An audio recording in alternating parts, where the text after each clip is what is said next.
Hello everyone, welcome back to my channel. My name is Sonya, also known as SG from Let the Lady Speak podcast, where we have healthy discussions about life, love, dating, and relationships while promoting healing and self-love. First and foremost, I want to welcome you. If you are a new subscriber, welcome. Happy to have you. If you are returning, thank you for coming back. I know you guys could be anywhere else and you choose to be here, and I appreciate your time. Tonight, I'm going to share how my healing process has helped me. But before we get started, please make sure you like, share, and subscribe and comment below. Let me know your thoughts. Also, let me know if there's another topic that you want to talk about, and I will greatly appreciate you for it. So tonight, I want to get into sharing how my healing process has helped me. I think it is an important aspect of healing to share. I will say this, that healing is a continuum. You will always continue to grow and heal and learn new things about yourself in this journey called life and in this process. So I don't want anyone to feel discouraged or feel like it has to be done in a certain time frame. It takes some time. I have gone through so many phases of healing, and the one thing I can tell you is that it's a continuum. So just go on a journey. It will make your life better, though. The outcomes are well worth the journey, but be willing to go on a journey with a open mind and understanding that it is not going to be perfect, but you can do it. I know you can do it. I believe in you. And if I can do it, you can do it too. My number one lesson in my healing process is I learned to learn my lesson. I learned that there's a lesson in this issue, whatever the issue is, whatever the problem is. I don't look at it now like, oh my God, this is happening to me. I look at it like there's something to be learned here. What is it that I need to learn? And that's when I know it's time for me to pull out my tools, go somewhere and have a seat. And, it's time to talk to the Lord. It's time to do some praying or some reading or just be silent. Sometimes I just need to sit down and be silent. I need to shut off everything because I'll have the TV on. I'm on my iPad. I'm on my phone. I'm on my computer. I'm trying to read a book. Like sometimes I overstimulate myself and I don't have the opportunity to hear and I get disconnected. So it's important to me to take that time apart, and I'll get that reminder when I can no longer hear what it is I'm supposed to be doing. Learning your lessons stops you from repeating the same lesson. So it's important to look at an issue in the matter of what is it that I'm supposed to learn and learn from it versus just ignoring it and letting the problem happen again. It also helped me with like trusting my gut, trusting my intuition, trusting my spirit guides to say, okay, if this is happening, now I know this is a no, Whereas before, how things go sometimes. You feel it like I shouldn't do this, but you do it anyway. And I know if I get that feeling or if I hear that voice, don't do it. Don't do it. Don't even do it. So I don't have to look back on it and say, I knew. Something told me. We all had that something told me moment. Something told me not to do that. Now I know to trust that. Now I know to follow what I'm feeling, follow what I'm hearing, and I trust myself, and I trust my past experiences and the knowledge that I have. So I've gained wisdom and continue to, like, this is a continuum. I continue to grow. You'll continue to grow. So that's something that I learned. I also learned that I can do it, and I have confidence to know that I can get over anything. And if I achieve this one thing, I can achieve another. And now I'm not so overwhelmed when things happen because I know that I can get through it, right? I know it's going to be okay. And I've learned lessons in the past, and this is a different lesson, I also learned to take accountability. That is a very important lesson. That's a very important tool. And it's something that you really have to do. A lot of times we want to control others and we want to control others' outcomes, but we can't. We're only accountable for ourselves. So I have to ask myself, how did I get here? What decisions did I make? What did I do? What signs did I ignore? What flags did I ignore? What work did or didn't I do? I have to take accountability for myself and for my own actions. And I'm going to tell you something, taking accountability is very freeing, and people don't think it is. You feel like maybe people are going to judge me or think of me a certain way, but it's not true. And it doesn't make you weak, and it doesn't mean you're folding. When you take accountability, it takes a lot of strength to do that. But B, when you take accountability, you are now the person that is in control of the situation, and someone else isn't sparing. They're not basically they're not your puppet master, right? When something happens and you say they did this, and because they did this, I did this, that means they have control over you. So you've given up your control. And I always talk about don't give up your control. And I mean that for men and women, but especially for us women, don't give up your control. Don't give up your power. So I can't say that you made me do anything unless you made me do it at gunpoint. I can't do anything about that. But if you do a wrong against me, I have a choice to make. It's all about choices.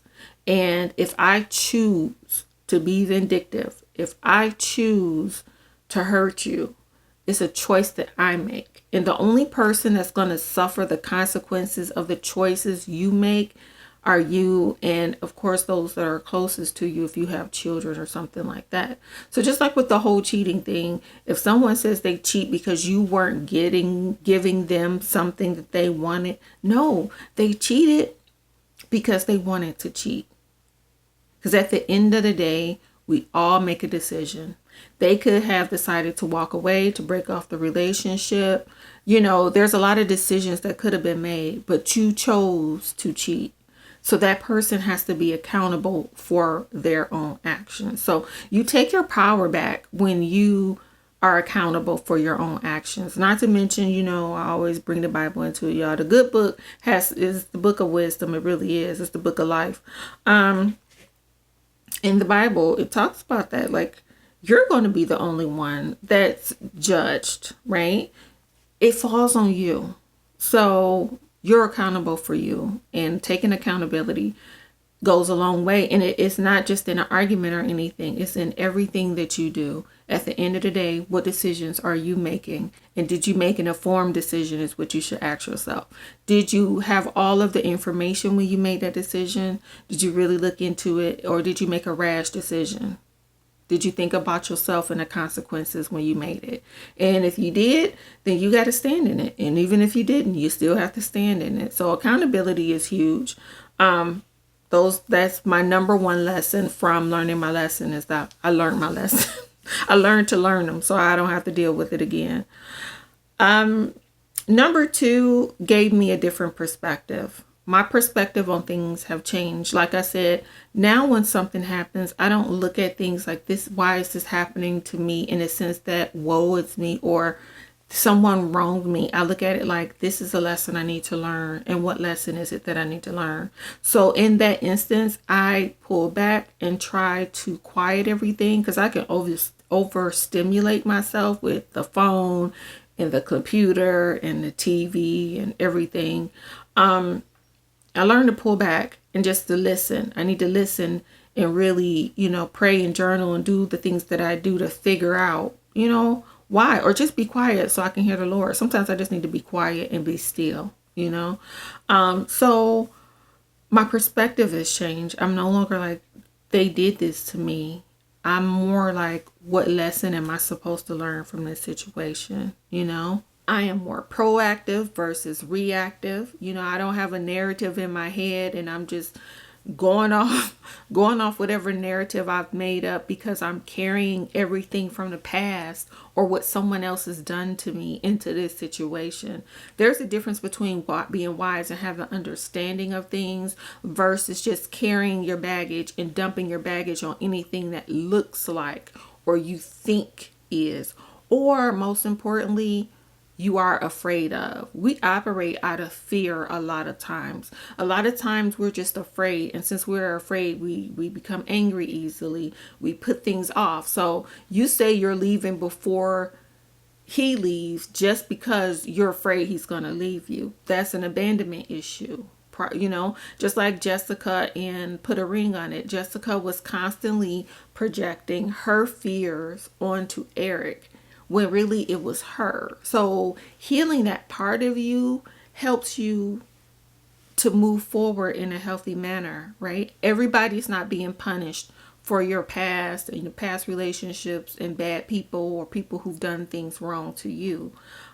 Because you know now that you have to take this situation by situation, but you're wise enough to know that when something happens, you can hear yourself, you know what's going on, you know there's a lesson, but you're not projecting. You didn't make a story up in your mind about what's going on and what's going to happen. I also look at things through a lens of grace, versus judgment and anger. I extend the grace that I want, right? And none of these things mean that I'm allowed someone to take advantage of me at all. It just means that I am more empathetic and more understanding, and I just allow grace. I may never give you the opportunity to hurt me again, but I'm not going to argue with you. I'm not going to be vindictive. I'm not going to cuss you out or anything like that. I'm not going to try to fight. I'm not going to be resistant. I'm not going to be argumentative. I'm not going to be any of that, right? I'm going to extend you some grace. And if it's something that is a true misunderstanding that we can get past, okay, we'll get past it. If not, I know how to love from a distance. I know how to pivot based on this relationship. I know how to assess whether or not you as a person are good for me or good for my life and move accordingly, or if our relationship may not need to be this kind of relationship, maybe another type of relationship, maybe we just say hi and bye versus being, more intimate where we are communicating more and sharing more of ourselves. It's just about making a decision about what role that person is going to play in your life and what you're willing to do to be in their lives or to be in a relationship with them. So my perspective on things have completely changed. I look at experiences as a moment of growth versus punishment. I'm not being punished. I was brought up with everything you did was wrong. God was punishing you. And that's not true. So I'm not being punished. There's a lesson to learn here. There's some growth from here. So I just need to tap into that versus feeling like I'm a bad person. I'm going to be punished or, I'm going to hell if I don't do these things. Okay, where do I need to grow? Where do I need to heal? Again, it goes back to accountability in asking that very important question. Why is this happening? Why did I do this? Getting to the core of the matter. Once you get to the heart and core of the matter, again, you can start working on those things. You can't work on what you don't know. You can't heal what you don't know is broken. So it's an opportunity to work on things, to grow, and again, to heal. So again, I come at things with a different perspective now. My perspective is not that anyone is doing anything to me or that I'm being punished or anything like that. I offer grace. I'm not angry. I'm just trying to figure this out. I offer empathy. I offer support, and I pivot. I make the decision as to how these relationships and these individuals are going to play the role in my life. It's really all about you taking control over your life, managing your emotions, as Dr. Nicole would say, and just caring for yourself while being respectful of others. At the end of the day, you always want to love, honor, and respect yourself.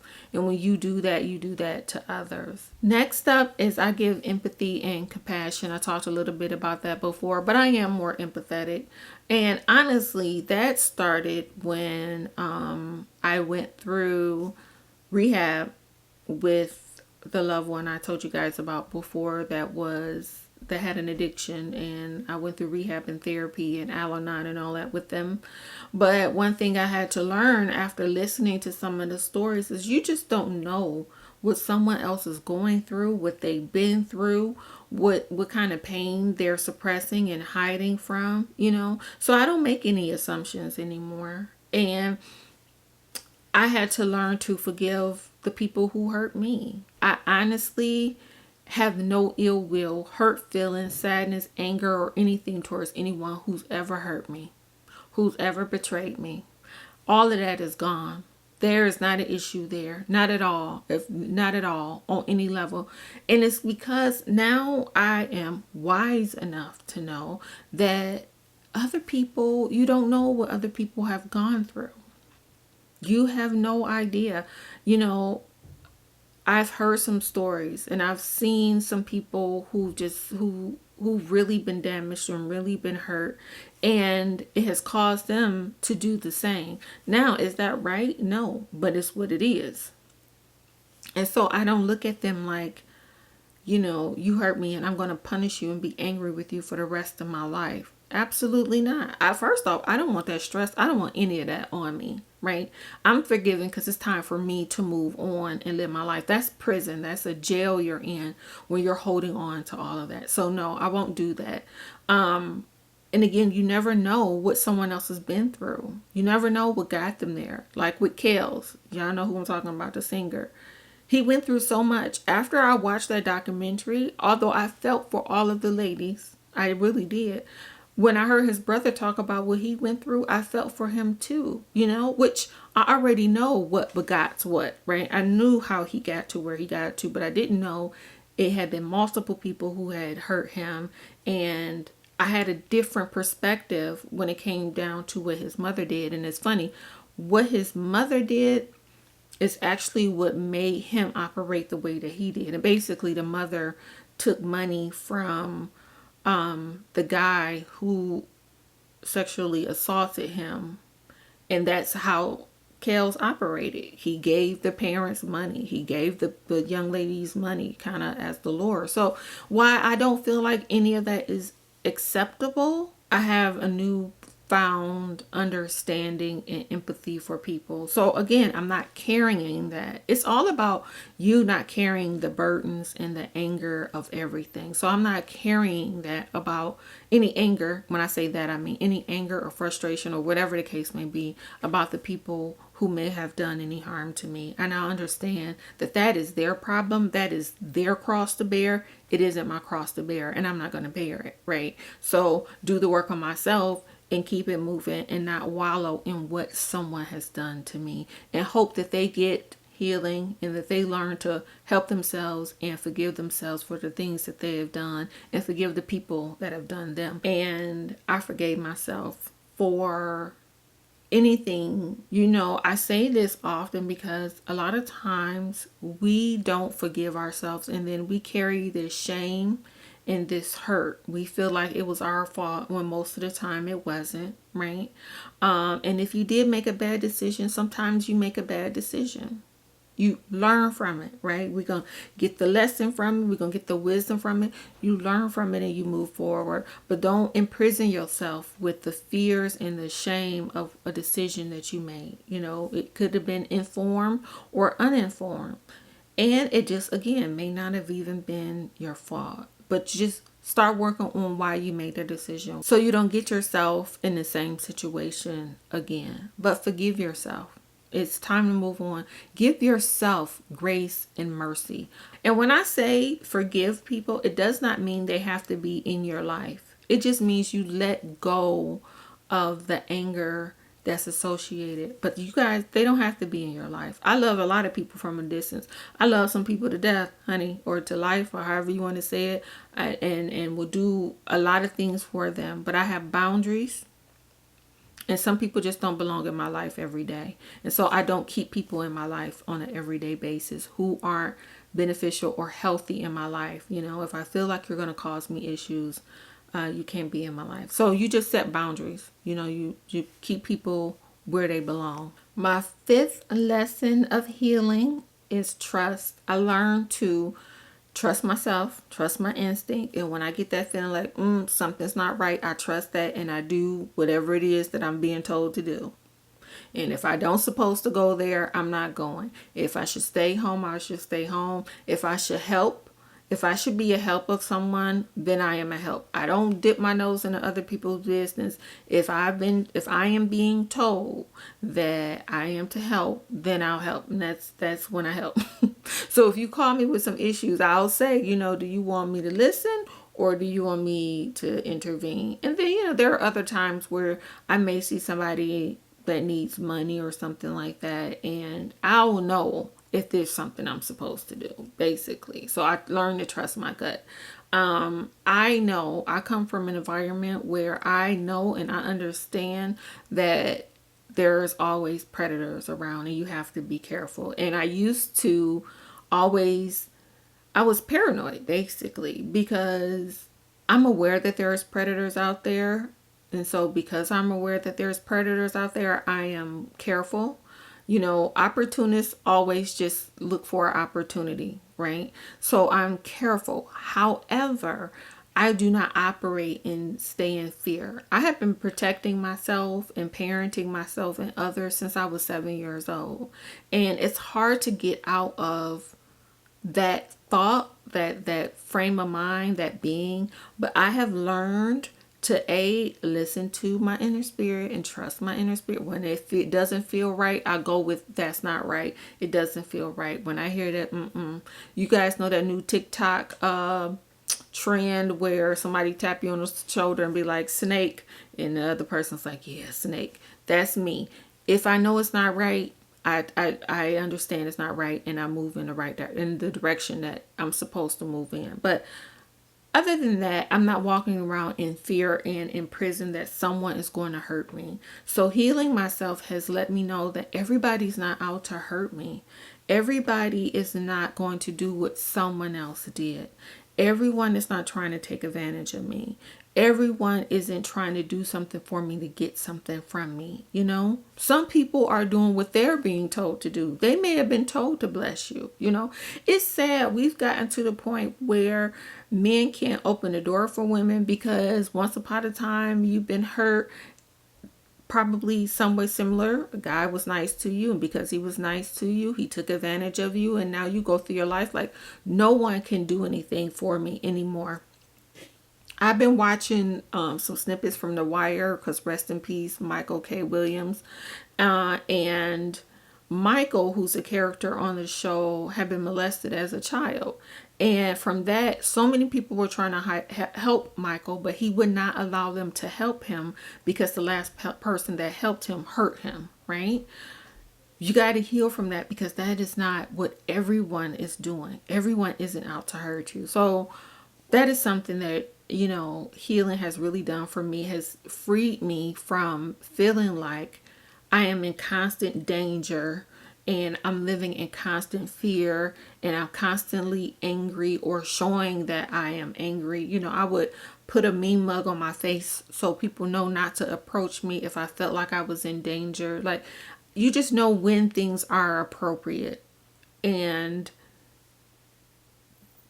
learning to trust yourself and that everything is going to be okay is a blessing. You're no longer writing out this narrative that everything bad is going to happen to you. And you have to be careful too. You can't put those kind of energies out in the universe because you don't want that back, right? You want to speak positive affirmations, words, feelings, and emotions and things into your life. You want to be positive. You don't want to live in prison. So you learn to trust. The final thing that healing has done for me that I'm going to talk about today is that I became free. I became free, and honestly, I was able to rebuild myself to be exactly who I want me to be. Not what the church told me I should be, not what family members, friends, society, everybody had this. You're supposed to be this. You're supposed to be that. You know, you got to be a wife and you got to be a mother, and there isn't anything wrong with that. But what about me? What about what I want? And I had to get to know me completely to know what was acceptable and what wasn't and who I wanted to be. You know, I've always been a rebel without a cause. I've always kind of gone my own way. I've always questioned things, but also I was brought up to be respectful, and I was brought up in the church, and you're taught all of these rules of what a lady should and shouldn't be, and then society tells you what you should and shouldn't be and what you should and shouldn't like, and you get lost in all of that. You're individual. No one owns you, and you don't own anybody else. You are your own person, right? And you have the right to know who you are and operate out of that space versus out of the spaces that people have set forth for you, you know. So you make your own decisions about your life, and as long as you're not hurting anyone or neglecting your children, please don't neglect your children, and abusing or doing these kind of things, it is okay to stand in the truth of who you are. So I feel completely free. And I never even thought that was an issue until I found out it was an issue, because I had set expectations on myself to be something different, but also other people had set expectations on me. And I was either trying to prove them wrong or prove them right. And no longer is that the case. I am who I am. And I love who I am. Baby, I love that girl.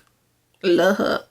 I love who I am, and I love who I'm becoming. And I'm sharing this with you guys because as a independent woman of today who has a career and who's gone to school and done so much for myself, you know, like I said, I've been parenting myself. I've been on my own for a really long time.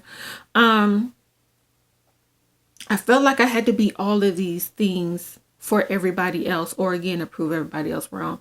And now I know, no. I'm Sonya. I'm Sonya.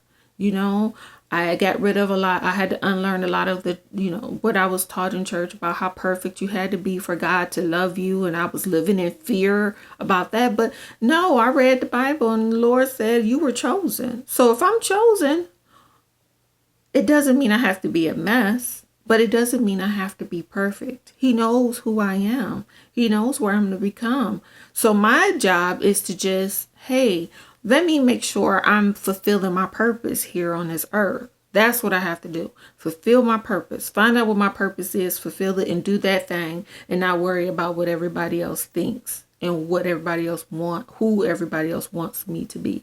I am me, and I love me, and I want you to love you too. So as I always say, don't forget to love you for who you are. If you like this content, let me know. Please comment below, like, share, and subscribe to my channel. Also, become part of my podcast family. I am on Apple, I am on Google, I am on Spotify, and all podcast platforms. Say that 3 times. So just check out my podcast. Let me know what you think. I go more into detail with things there. So again, I'll say it again. Please don't forget to love you for who you are. Thank you for letting me speak. Have a great night. Bye-bye.